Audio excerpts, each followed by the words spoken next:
The Korea Bridge thing, I did read the discussions a few days ago, and I think what upset me was that if we train little girls to feel bad about saying or hearing the word vagina, they're going to grow up the way I did, where I felt ashamed and weird saying the word vagina and felt awkward, and I shouldn't have, and nobody should. And the fact is that I grew up with guy friends who never felt that way about saying penis or any pejorative of that word.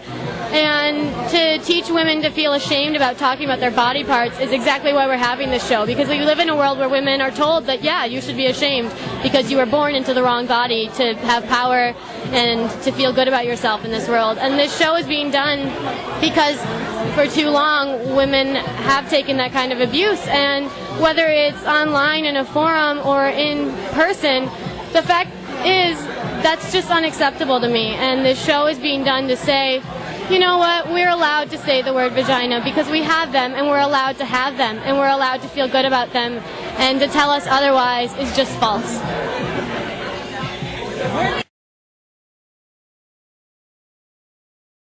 No, I'm just incredibly proud of what we've done, and it started like 3 weeks or 4 weeks ago with a tiny group of people in Starbucks talking about their friends who might want to talk about their vaginas in a couple weeks.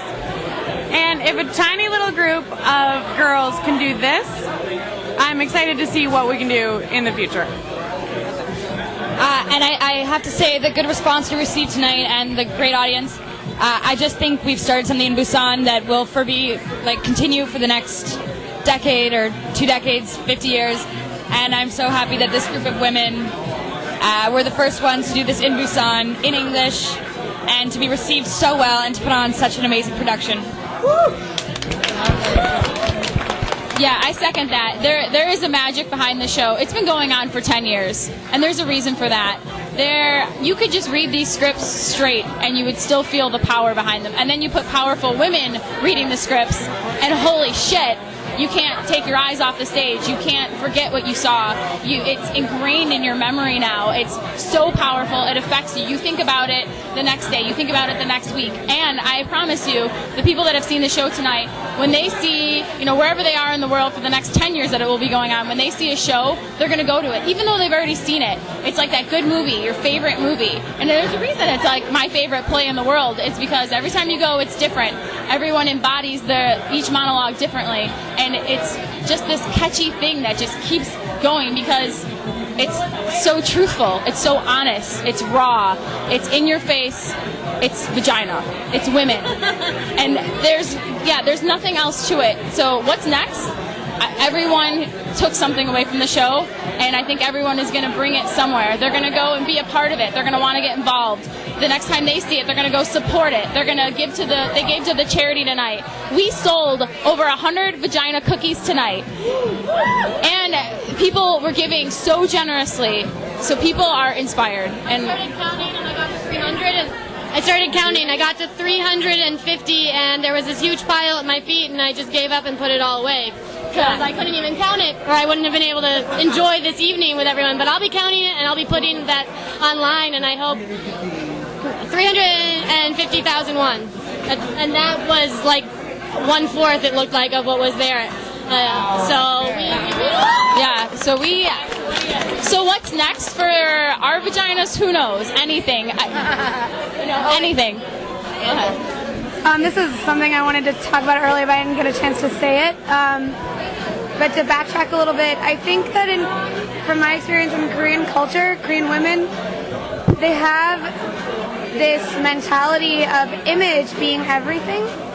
And especially as it concerns the vagina and my particular piece on hair, I think it's really interesting to think about how that correlates to personal decisions.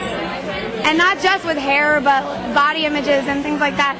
So hopefully this opens up doors to women being able to, shave their vaginas without looking like prostitutes, which is what the stigma is. I've heard that from several Korean women. If you go, there's so many places where you undress in Korea amongst other women. And if they see that you have made that decision, they automatically label you as kind of a slut. But that's just one issue. I think that there are a lot of other things embedded in this in terms of women's image in Korea. And hopefully this becomes an annual thing, Vagina Monologues. I really hope, because we only had a short time to put it together, and I feel like we could do a lot more with it, as awesome as it was. Hopefully, in the years to come, it gets really cool and develops further. My coworkers said they were going to come and didn't, but they seemed really excited about it. And the lesson I learned from it is that I'm not going to be afraid to say things to my coworkers anymore. And you know, there's culture and then there's individual people, and I think I was trying to see them too much as the culture instead of just talking to them as people, for which I feel somewhat ashamed, actually. And I just want to reach out more and just be women with them. And also I want to do more theater. I want to put on a Midsummer Night's Dream this summer, which I never would have even dreamed of doing if Annabelle and Jay had not put this together, honestly. Like, after you guys did this, I think anything is possible here. We need more theater in Busan. Yeah. Can I just say, to try and raise publicity, last night I came around here in Eva's, which is awesome, by the way, just a heads up to Eva's. I came around and I told groups of people about the fact we were doing the Vagina Monologues, and I took around a pad of paper and a set of colored pencils and asked people to draw their genitalia. And I didn't want to be discriminatory, so they've got a lot of equally gendered bits and pieces. And I'd just like to say, psychologically, I found it really interesting. Girls they drew shapes, they drew words, they drew fucking houses, look at my language again, I'm so sorry. Anyway, but and they drew, they used every single colored pencil I had. Every single guy drew a black, brown, or blue penis, and it was like every single one of them was like literal penis. It was like every single one of them. I have them in a pad at home. And you know what? I kind of think, as much as we kind of need to speak about vaginas and everything, I think you're right. Genitals-based words only might help some kind of guys to see their penises as a house or a triangle or a heart or something. It's just not. It's a little less cocky, you know. A penis workshop. A penis workshop on a blue mat with a hand mirror. I think it's necessary, and a bunch of colored pencils. Actually seeing the underside of their balls. Exactly. Yeah. I guarantee many as well. Many. Yeah, maybe. I don't know. That's guys are like that. Yeah, it's I'll be honest, it's not my forte, but anybody else? To go back to what your original question was, why, how is this different from our other pieces or I haven't done anything like this in 13 years because I'm old, and the last time I did anything was in high school. But this is the first thing I did that's actually relevant. This is actually, it's true. It's not fiction. This is something that you're telling the words of another woman, and the best that we can do is actually honor those words and honor the experience, versus doing a piece that's even like Shakespeare or a comedy piece where most of it is based on fiction. You don't know who owns those words. Those words don't really belong to anybody. But these are people's words and tragedies and happy experiences. So it's completely different because this is, in my opinion, more important, and it's a timeless, unfortunately, debate that that will never end. But it's wonderful, the conversation that it starts amongst people, foreigners and Koreans alike.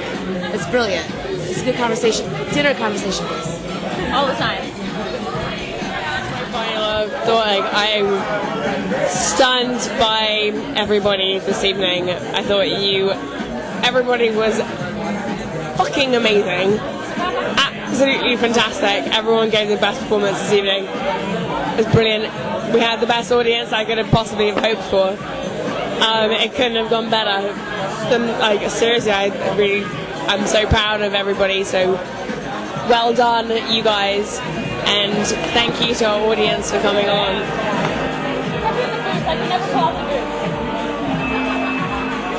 Sarah's gonna